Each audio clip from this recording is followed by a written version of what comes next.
مخدوم پاک رضی اللہ تعالی عنہ کی صفت یہ تھی، خوبی یہ تھی کہ آپ جس گاؤں، جس بستی، جس شہر میں جاتے وہاں کی زبان میں قرآن کا ترجمہ عطا فرما دیتے. سبحان اللہ، سبحان اللہ. آپ عالم، فاضل، مفتی، مجدد سب ہیں الحمدللہ. حضرت نظام یمنی رحمت اللہ علیہ بہت بڑے بزرگ گزرے. اتنے پائے کہ وہ بزرگ تھے کہ انہوں نے کیا رکھا تھا اپنی شرط کہ ہم مرید اس سے ہوں گے جو ہم سے بڑا کرامت والا ہو. ہم سے بڑا کیا ہو بھائی؟ ہم ڈاؤن کس سے ہوں گے؟ جو ہم سے زیادہ قابل ہو، ہم سے زیادہ عظیم ہو. حضرت نظام یمنی رحمت اللہ علیہ بہت بڑے بزرگ تھے، تو انہوں نے کیا کیا؟ ہم مرید کس سے ہوں گے؟ جو ہم سے زیادہ قابل ہو. اور اتنے پاورفل تھے حضرت نظام یمنی کہ دریا پر کیا کرتے تھے؟ مصلی بچھا کے نماز پڑھا کرتے تھے. دریا پر مصلی بچھا کے کیا کرتے تھے؟ نماز پڑھتے تھے. ہم لوگ کریں گے ناؤ میں چل کے نماز میں پڑھیں گے. ہم لوگ کو دریا میں پڑھنے کی ضرورت نہیں، اپنے گھر میں پڑھ لو پیارے. یہی ہم لوگ کا دریا سمندر سب ہے. پڑھو، نماز پڑھنا چاہیے. نماز کیا کرنا چاہیے؟ پڑھنا چاہیے. بے نمازی ہونا اچھی بات ہے، نماز پڑھنا چاہیے. ماں بہنوں کو بھی نماز پڑھنا چاہیے. نماز ہر مسلمانوں کو پڑھنا چاہیے. یہ بزرگان دین سے محبت کا صحیح نذرانہ ہے. ایمان کا صحیح نذرانہ کیا ہے؟ کہ ہم ایمان والے ہیں تو ایمان کا صحیح نذرانہ پیش کریں، نماز پڑھیں، اللہ کے احکام کو پورا کریں. یہ صحیح نذرانہ ہے. بہرحال حضرت نظام یمنی رحمت اللہ علیہ کہاں پڑھ رہے؟ مصلی بچھا کر ندی پر. حضرت مخدوم پاک کو معلوم ہوا کہ ان کے ایسے ایسے شرائط ہیں، تو مصلی بچھائے ہوئے تھے. مخدوم پاک گئے اپنے کھڑاون کے ساتھ پانی پر چلنے لگے. سبحان اللہ، پانی پر چلنے لگے. اب جب حضرت نظام یمنی نے سلام پھیرا تو دیکھا حضرت یوں ہی چل رہے ہیں. کہا حضور آپ کون؟ کہا میں فلاں.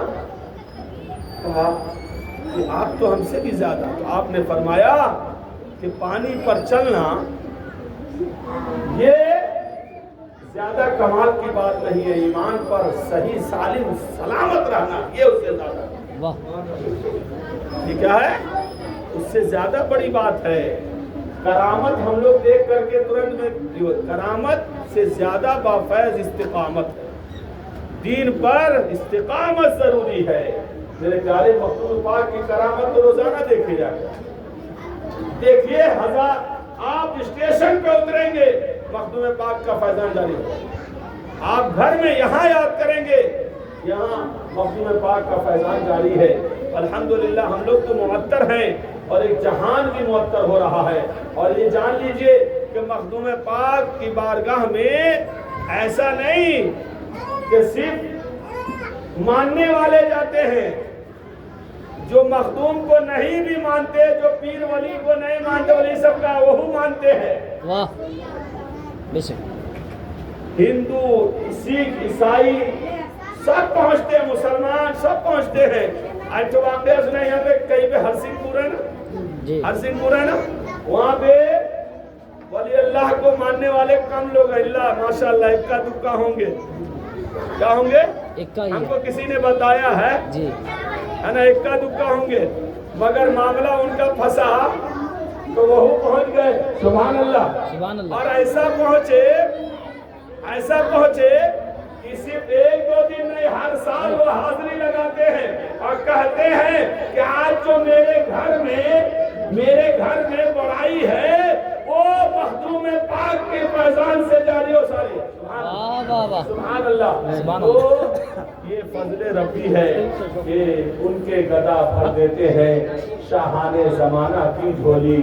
محتاج کا جب یہ عالم ہے، محتاج کا عالم کیا ہوگا. معزز سامعین، اللہ تبارک و تعالی ہمیں اور آپ کو بزرگان دین سے محبت کرنے والا بنائے اور اپنے عقیدہ ایمان کو بہتر اور سلامتی والا بنائے. بے شک کیونکہ اور میرے بھائی نے کہا شاید میرے نوجوانوں کو تکلیف ہوا ہو کہ مولانا صاحب نے ایسی بات کہی نہیں، ڈاکٹر اگر تمہارے گھوڑے کو تمہارے پیر کو زخم ہے اگر نہ چیرے تو یہ کیا ہو جائے گا؟ اگر زخم کو نہ چیرا جائے تو پاؤں کاٹنا پڑے گا.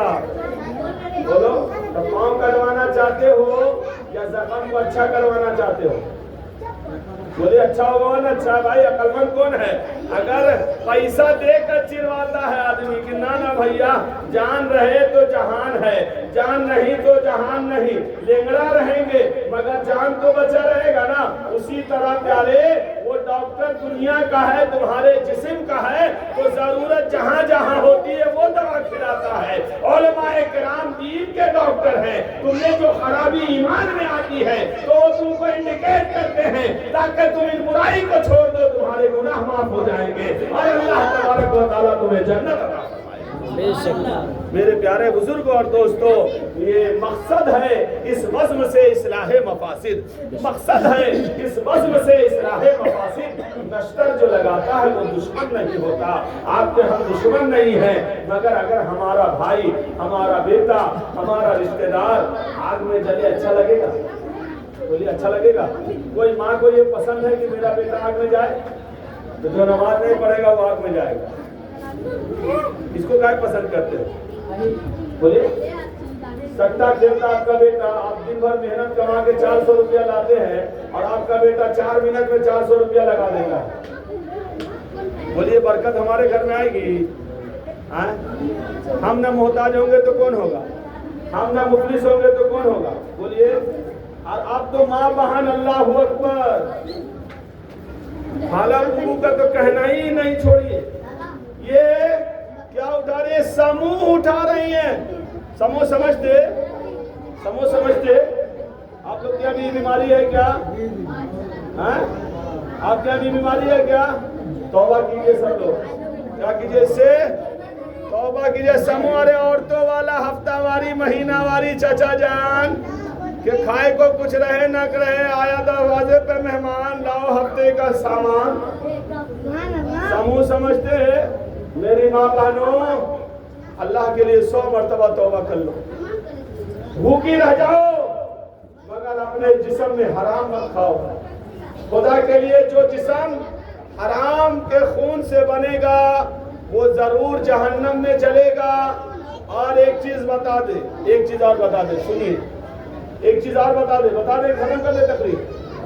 حضرت لوگ ہیں اور لوگ ہوں گے، بتا دے کیا ختم کر دیں؟ نہیں بولیے. بولیں ایک مرتبہ ضرور شریف پڑھ لیجیے. اللہم صلی علی سیدنا و مولانا محمد وعلی آل سیدنا و مولانا محمد کما تحب و ترضى بأن تصلی علیہ الصلاۃ والسلام علیک یا رسول اللہ صلی اللہ تعالی علیہ وآلہ وسلم. اللہ کا قرآن ہے.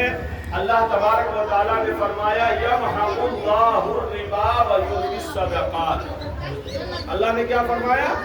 یمحق اللہ الربا ویربی الصدقات. تیسرا پارہ سورہ بقرہ کی آیتوں میں سے ایک آیت کریمہ کا ایک عظیم حصہ. یمحق اللہ الربا ویربی الصدقات. اس کا معنی تو ہم پڑھیں، قرآن تو ہم پڑھتے ہیں تو معنی کتنا پڑھیں گے؟ ترجمہ کتنا پڑھیں گے؟ اللہ کہتا ہے، اللہ فرماتا ہے کہ ہم سود کو گھٹاتے ہیں اور تجارت کو بڑھاتے ہیں. کہہ دو سبحان اللہ. سود کو کیا کرتے ہیں؟ سود کو کیا کرتے ہیں؟ گھٹاتے ہیں. اور تجارت کو کیا کرتے ہیں؟ بڑھاتے ہیں. کون کہہ رہا ہے؟ اللہ کہہ رہا ہے. کون کہہ رہا ہے؟ اللہ تعالیٰ. کس کو اللہ بڑھاتا ہے؟ اللہ کس کو بڑھاتا ہے بھیا؟ تجارت کو بڑھاتا ہے، سود کو گھٹاتا ہے. اب اسی میں سے ایک صاحب کہیں گے کہ فلانا سود لینے والا آدمی کا خوب مالدار ہو جاتا ہے. مولانا صاحب آپ کیسی بات کرتے ہیں کہ سود لینے والا گھٹتا ہے، سود لینے والا تو خوب بڑھتا ہے. سود لینے والا خوب بڑھتا ہے، خوب بڑھتا ہے. تو ہم اس کی مثال آپ کو دیں. بکری کا ایک بچہ دیتی ہے. بولے دیہات کے آدمی تو دیہاتے والا نہ مثال دیں گے آپ کو کہ اب شہر والا مثال نہ. بکری کا جو بچہ دیتی ہے 2 3 4 اس سے زیادہ نہیں نا. کتیا ارے بھائی بولو نا بھائی, ارے صحیح بولو یا غلط کچھ تو بولو. کیسے دیتی ہے بچہ 10-12 ٹھو؟ زیادہ کون, کتیا کا بچہ زیادہ کہ بکری کا بچہ زیادہ؟ تو کہو گے کوانٹیٹی میں بکری کا بچہ کم ہے, کتیا بچہ زیادہ دیتی ہے, مگر بکری حلال ہے کتیا حرام ہے. تو بڑھنا کس کو چاہیے؟ کتیا. کتا بھی کرتا ہے کیا روز کرتا ہے کتا؟ نہیں نہ کرتا. قربانی کتا کی ہوتی ہے کیا؟ نہیں نہ ہوتی. کٹتا بھی سب سے زیادہ بکری ہے, قربانی بھی بکری کی ہوتی ہے نا. تو گھٹنا کس کو چاہیے؟ بکری کو ختم ہو جانا چاہیے اور کتوں کا خوب راج ہونا چاہیے. مگر آج تک کوئی مائکا لال یہ دکھا نہیں سکتا کہ کتا جھنڈ کا جھنڈ چلتا ہو, مگر گاؤں میں بکریوں کا جھنڈ آتا ہے. تو یہ پتا چلا کہ حلال جو ہوتا ہے اس میں برکت ہوتی ہے, حرام جو ہوتا ہے اسے جگہ. واہ بے شک سبحان اللہ. حلال جو ہوگا اس میں کیا ہوگا؟ برکت ہوگی. اور حرام جو ہوگا وہ دکھنے میں زیادہ تو ہوگا. دکھنے میں بکری بظاہر کیا ہے؟ کم ہے, مگر دکھنے میں کتیا زیادہ ہے. مگر حلال ہونے کی وجہ سے اللہ کی برکت بکری پر ہے کہ روزانہ لاکھوں کٹے مگر قربانی نے پھر ویسے بھرا کا بھرا ہے. اور کتیا کا خاندان روزانہ زیادہ ملے پھر بھی بستی میں 100 سونا مل پائے. ملے بھائی نہیں. تو یہ کیا ہے مثال سمجھے؟ تو اسی طرح سود اور تجارت ہے کہ اللہ تعالیٰ نے کہا کہ ہم سود کو گھٹائیں گے. اگرچہ سود والا بڑکی بلڈنگ والا نظر آئے, مگر ایسی آندھی آئے گی کہ سود کا پیسہ سود میں جائے گا اور مور والا ہمیشہ تروتازہ رہے گا. بے شک. تو میری ماں بہنوں, یہ تمہیں لالچ دیا جا رہا ہے. آج کوئی المیرہ لینے کے لیے سود اٹھاتا ہے, کوئی گھر کا پنکھا لینے کے لیے سود اٹھا رہی ہے, کوئی کان کا زیور بنانے کے لیے سود اٹھا رہی ہے. میری ماں بہنوں, کان خالی رکھو, مکان پہ چھت کا رکھو, مگر کہو کہ ہم گھر بنائیں گے تو حلال پیسے سے بنائیں گے, حرام پیسے سے نہیں بنائیں گے. بے شک. کیونکہ حرام سے بناؤ گے تو نہ نماز پڑھ پاؤ گے, نہ روزہ رکھ پاؤ گے, نہ اچھا کام, کیونکہ حرام کے چھت کے نیچے رہو گے تو حرام کا معاملہ تو ملتا رہے گا نا بھیا. جو پیسہ سے جو چیز آئے گی, اس لیے جو گناہ ہو گیا خدا کے لیے اب مت گناہ کرنا, توبہ کرو. اور یہ ایسی بیماری ہے کہ یہ ختم نہیں ہوتا, شیطان پھر غالب ہو جاتا ہے. میاں کا چپل کماتے پھٹ رہا ہے, مگر سود کا پیسہ ہے کہ کم ہوتے نہ ہو رہا. کوئی 2000 روپیہ ہفتہ دے رہا ہے, کوئی 10,000 روپیہ ہفتہ دے رہا ہے. وہ کمائے گا کیا؟ کھانے کا فکر نہیں ہے کہ آٹا گھر میں لائیں کہ نہ, دروازے پہ آ جائے گا, ماں بہن کی گالی دے گا, برا بھلا کہے گا ماں بیٹی کو. تو کیا ہے میری بہنوں, میرے بھائیوں, میرے جوانوں, ایسا اگر آپ ہر گھر کا مالک سے اللہ پوچھے گا, ہر گھر کے مالک سے اللہ کیا کرے گا؟ پوچھے گا کہ تم نے اپنی زندگی کہاں گزاری. اس لیے مرد کو اللہ نے حاکم بنایا ہے عورتوں پر.